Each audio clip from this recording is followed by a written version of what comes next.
বাঙালির দুর্গাপূজা মানেই নতুন জামা কাপড়, ঘুরতে যাওয়া, সঙ্গে আড্ডা আর খাওয়া দাওয়া।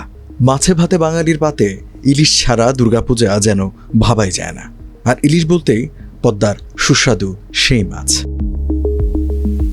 আগামী সেপ্টেম্বরের শেষে পশ্চিমবঙ্গে দুর্গাপূজা, এরপর ভারত জুড়ে কালীপূজা ও দীপাবলি। পূজা উপলক্ষে ইলিশ চেয়ে বাংলাদেশ সরকারের কাছে চিঠি পাঠিয়ে আবেদন করেছে পশ্চিমবঙ্গের ফিশ ইম্পোর্টার্স অ্যাসোসিয়েশন।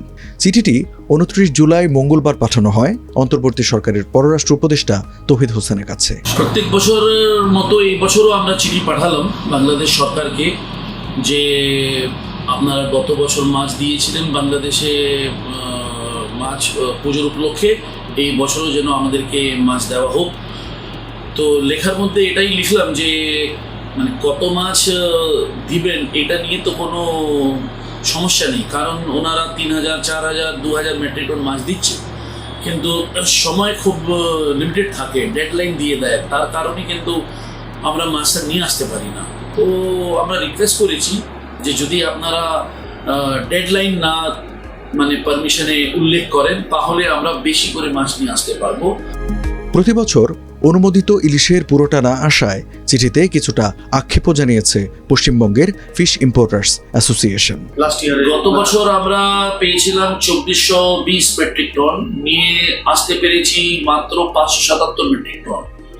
তার আগে বছর আমরা পেয়েছি প্রায় 3952 মেট্রিক টন, নিয়ে আসতে পেরেছিলাম 587। কারণ টাইমটা খুব কম, যেমন ধরুন 1 মাস, খুব ম্যাক্সিমাম হলো 1.5 মাস। তাহলে ইলিশ মাছ তো কোনো মানে চাষের মাছ না, এটা তো সাগরে হয় ন্যাচারাল। যদি ল্যান্ডিং ন্যাচারালি হয় তাহলে মাছটা ধরা পড়বে, মানে না হয় তাহলে ধরা পড়বে না। তো এই নিয়ে মাছের পরিমাণটা খুব কম ছিল, তো আমরা নিয়ে আসতে পারলাম না। এবার দেখা যাক কি হয়।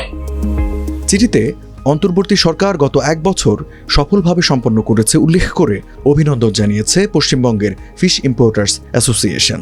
বাংলাদেশের সঙ্গে ভারতের আরও শক্তিশালী দ্বিপাক্ষিক সম্পর্ক স্থাপনের প্রত্যাশা তাদের। বাংলাদেশের পক্ষ থেকে এই চিঠির জবাব দেওয়া হয়েছে কিনা তা নিশ্চিত হওয়া যায়নি, তবে ওপারের বাঙালিদের পাতে এবারও পদ্মার ইলিশ উঠবে বলে আশা করছেন সংশ্লিষ্টরা।